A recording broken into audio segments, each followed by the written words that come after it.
Hello friends, இந்த வீடியோவில் நம்ம என்ன பார்க்க போகிறோம்னு பார்த்தீங்கன்னா, மெமரண்டம் ஆஃப் அசோசியேஷன் செக்ஷன் 4ல் நேம் கிளாஸை பற்றி தான் பார்க்க போகிறோம்.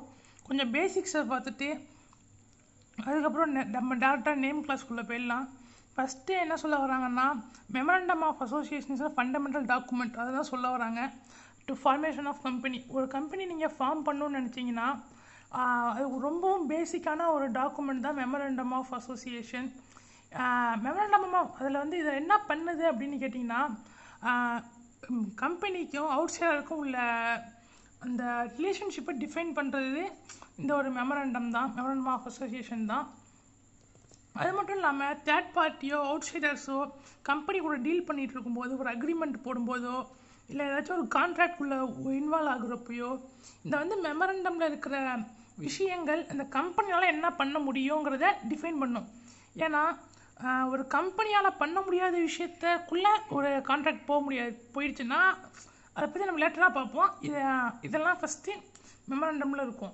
ஸோ நம்ம அடுத்து பார்த்தோம்னா, மெமரண்டம் ஆஃப் அசோசியேஷனில் இந்த ஃபாலோவிங் கிளாஸஸ்லாம் இருக்கணும். அது என்னென்னு பார்த்தீங்கன்னா, ஃபஸ்ட்டு நேம் கிளாஸ், அப்புறம் சுச்சுவேஷன் கிளாஸ். இதில் வந்து நேமை பற்றியும் அப்புறம் சுச்சுவேஷன் ரிஜிஸ்டர் ஆஃபீஸை பற்றியும் இருக்கும். அதுக்கப்புறம் பார்த்தீங்கன்னா ஆப்ஜெக்ட் கிளாஸ். ஆப்ஜெக்ட் கிளாஸில் ஜென்ரலாக என்ன இருக்குன்னு பார்த்தீங்கன்னா, உதாரணத்துக்கு சொல்லணும், என்னோட கம்பெனியோட நோக்கம் என்ன, அது எதற்காக ஆரம்பிக்கப்பட்டுச்சு, அந்த மாதிரியான விஷயங்கள் இருக்கும். லயாபிலிட்டி கிளாஸ்னால் கம்பெனியோட மெம்பர்ஸோட லயாபிலிட்டி வந்து லிமிட்டடா அன்லிமிட்டடா அப்படிங்கிறத பற்றிலாம் இருக்கும். கேபிட்டல் கிளாஸ் அப்படின்னா கம்பெனியோட கேபிட்டல் எவ்வளோ, அதில் யாரையும் எடுத்துகிட்டு போயிருக்கா, இதை பற்றிலாம் இருக்கும். அடுத்து அசோசியேஷன் கிளாஸ், அது 1% கம்பெனிக்கு சம்மந்தப்பட்ட ஒரு விஷயம். நாமினேஷன் கிளாஸும் 1% கம்பெனிக்கு சம்மந்தப்பட்ட விஷயந்தான். நம்ம அடுத்து போக பார்ப்போம். இப்போ நேம் கிளாஸுக்கு வருவோம்.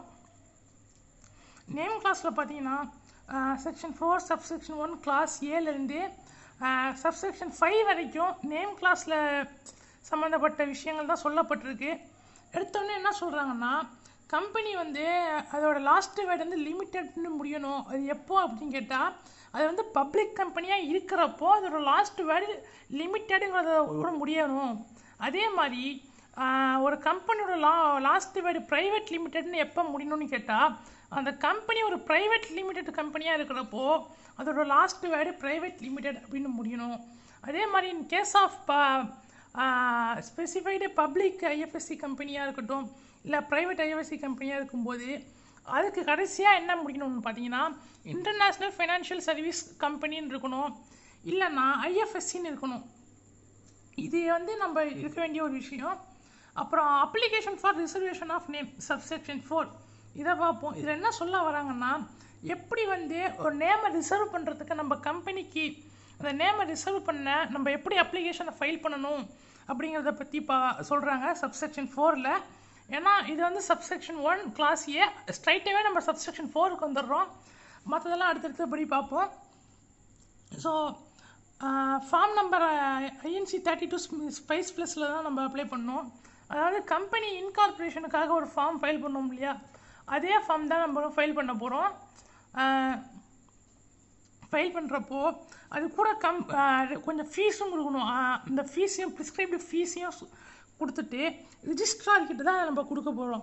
அதில் நம்ம வந்து ரிசர்வ் பண்ணுற நேமை அதில் மென்ஷன் பண்ணியிருக்கணும். அந்த நேம் தான் நம்ம கம்பெனிக்கு வைக்க போகிறோம் அப்படின்னு இருக்கும்ல, அந்த பேரை நம்ம அதில் மென்ஷன் பண்ணியிருக்கணும். ரீசம்பிஷன், அதாவது ஏதாச்சும் தப்பு பண்ணிட்டீங்க, அதாவது ஏதாச்சும் நேமை மாற்றணும், ரெக்டிஃபை பண்ணணும், அதுக்காக மறுபடியும் நீங்கள் ஏதாச்சும் ஃபார்ம் ஃபைல் பண்ணுறீங்க அப்படின்னா அது வந்து 15 நாளுக்குள்ளே பண்ணிடலாம். அது 15 நாள் டைம் பீரியட் இருக்குது. அதே மாதிரி ரெண்டாவது பார்த்தீங்கன்னா அதே தான்.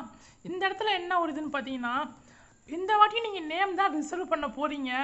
ஆனால் இப்போ யாருக்காகன்னு பார்த்தீங்கன்னா, ஏற்கனவே ஒரு கம்பெனி நீங்கள் எக்ஸிஸ்டன்ஸில் இருக்கும். ஆல்ரெடி உதாரணத்துக்கு டாடா மோட்டார்ஸோ அந்த மாதிரி ஏதாச்சும் ஒரு கம்பெனி எக்ஸிஸ்டன்ஸில் இருக்குது பார்த்தீங்களா, அந்த கம்பெனிக்கு நேமை மாற்றணும். அப்படி அதுக்காக நீங்கள் நேம் ரிசர்வ் பண்ண போகிறீங்க. அப்போ என்ன பண்ணணும்னு பார்த்தீங்கன்னா, ரன் அப்படிங்கிற ஒரு வெப் சர்வீஸில், அதாவது இங்கே பாருங்கள், இந்த இதில் ரன் இருக்கும், அதாவது ரிசர்வ் யூனிக் நேம். இந்த ஒரு நிமிஷம், இந்த இதில் தெரியுதா, இந்த ரிசர்வ் யூனிக் நேம் இருக்குது பார்த்தீங்களா, இந்த வெப்சைட் உள்ளே போய் நீங்கள் வந்து அந்த அப்ளிகேஷனை ஃபைல் பண்ணி அலாங் வித் ப்ரிஸ்கிரைப்டு ஃபீ, அந்த கம்பெனிஸ் ரூல்ஸ் 2014 சொன்ன மாதிரி அதுக்கேற்ற மாதிரி அந்த ஃபீஸையும் கொடுத்து இதையும் நம்ம ரிஜிஸ்ட்ரார் கிட்ட தான் கொடுக்க போகிறோம். அந்த அப்ளிகேஷனில் இருக்கிற நேம் பார்த்தீங்கன்னா அந்த அப்ளிகேஷனில் இருக்கிற நேம் வந்து கம்பெனியோட நம்ம இந்த நேமை தான் நம்ம மாற்ற போகிறோம் கம்பெனிக்கு அப்படின்னு சொல்லி இந்த நேமை ரிசர்வ் பண்ணி வைங்க அப்படின்னு சொல்லி நம்ம அந்த அப்ளிகேஷனில் ஃபைல் பண்ண போகிறோம். அதில் மென்ஷன் பண்ணிக்கிற நேமும் அதுக்காக தான். இதில் வந்து restriction regarding name and use of words and expression இருக்குது. அதாவது என்ன சொல்ல வராங்கன்னா, நீங்கள் கம்பெனிக்கு பேர் வைக்க போகிறீங்க, ஆனால் அந்த பேர் வைக்கிறதுக்கு சில நிபந்தனைகள் இருக்குது, சில ரெஸ்ட்ரிக்ஷன்ஸ் இருக்குது. அது என்னென்னங்கிறது தான் பார்க்க போகிறோம். அது வந்து சப்செக்ஷன் 2 அப்புறம் சப்செக்ஷன் 3ல் வந்து சொல்கிறாங்க.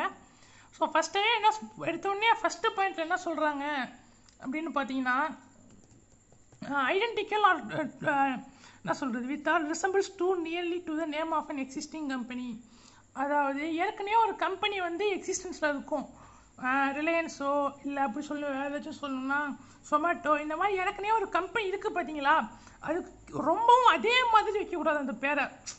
அதை தான் சொல்கிறாங்க ஃபஸ்ட்டு சப்செக்ஷன் 2 கிளாஸ் ஏல. அதுக்கப்புறம் such use of which by the company, ஒருவேளை நீங்கள் அப்படி அதை வச்சிங்க, அந்த நேமை வச்சிங்க அப்படின்னா அது வந்து அஃபென்ஸ் ஆகும் அண்டர் எனி லா இந்த time being in the force. அந்த நீங்கள் அதை அப்படி வைக்கிறீங்கிறப்போ அப்போது எந்த லா டைம் பீயிங்கில் ஃபோர்ஸில் இருக்கோ அந்த லா படி நீங்கள் வந்து அது அஃபென்ஸாக கருதப்படும், ரிகார்ட்லெஸ் ஆஃப் எந்த ஒரு இதுவாக இருந்தாலும். இந்த such use of word which by the company is undesirable in the opinion of central government.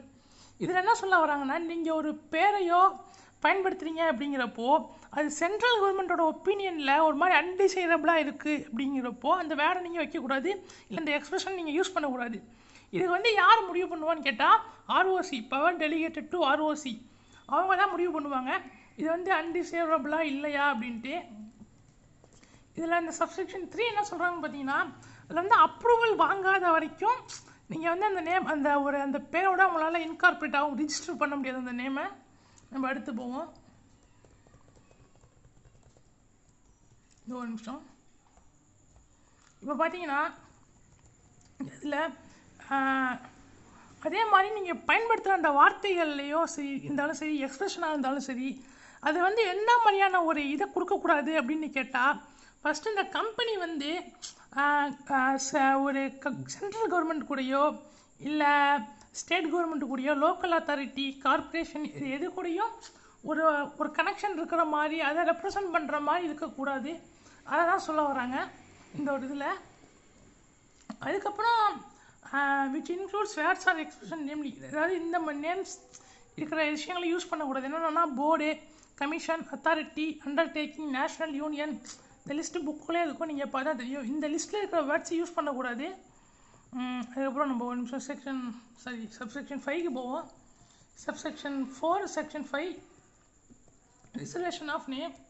இதில் என்ன சொல்கிறாங்கன்னு பார்த்தீங்கன்னா, நம்ம வந்து அப்ளிகேஷனை ரிஜிஸ்ட்ரார்கிட்ட கொடுக்குறப்போ ரிஜிஸ்ட்ரார் வந்து நம்ம இன்ஃபர்மேஷனும் டாக்குமெண்ட்ஸ்லாம் கொடுத்துருப்போம் இல்லையா அந்த அப்ளிகேஷன் கூட, அதை பேஸ் பண்ணி அவங்க வந்து நேமை ரிசர்வ் பண்ணலாம். அந்த ரிசர்வேஷன் பார்த்திங்கன்னா 20 days தான் இருக்கும்.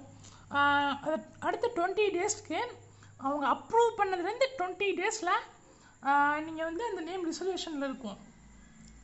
இல்லை நீங்கள் ஆல்ரெடி உங்கள் கம்பெனி எக்ஸிஸ்டன்ஸில் தான் இருக்குது, நீங்கள் நேம் சேஞ்ச் பண்ணணுங்கிறதுக்காக அந்த நேம் ரிசர்வ் பண்ண போகிறீங்க அப்படின்னா அது வந்து 60 days வந்து அது ரிசர்வேஷனில் இருக்கும் அந்த நேம். அப்புறம் இது வந்து பார்த்திங்கன்னா இந்த ஒரு நிமிஷம் இங்கே ஒரு நிமிஷம் இதில் வந்து என்ன சொல்ல வராங்கன்னா, நீங்கள் வந்து அந்த ரிசர்வேஷன் ஆஃப் நேம் இருக்கு இல்லையா, அதை வந்து எக்ஸ்டெண்ட் பண்ணிக்கலாம். 1000 rupees நீங்கள் பே பண்ணிங்கன்னா எக்ஸ்ட்ரா 20 days டோட்டலாக 40 நாளாக மாறும். இல்லை இன்னொரு 1000 நீங்கள் பே பண்ணீங்க அப்படின்னா அது வந்து இன்னொரு எக்ஸ்ட்ரா 20 days பண்ணி டோட்டலாக 60 நாள் ஆகும். டோட்டலாக பார்த்தீங்கன்னா 2000 உங்களுக்கு ஃபீஸ் ஆகும். அதே மாதிரி அனதர் இன்னொரு 40 நாள் வேணுன்னா அதுக்கு ஒரு 3000. அந்த மாதிரி கொஞ்சம் நீங்கள் ஃபீஸ் வந்து கொஞ்சம் இன்க்ரீஸ் பண்ணி நீங்கள் கொஞ்சம் எக்ஸ்டெண்ட் பண்ணிக்கலாம் டைம் பீரியடை. அப்புறம் சப்செக்ஷன் 5 என்ன சொல்கிறாங்கன்னா, அதே தான் சப்செக்ஷன் 5 வந்து ரிசர்வேஷனையும் அப்புறம் கேன்சலேஷன் ரெண்டுத்தையும் பற்றி பேசுது.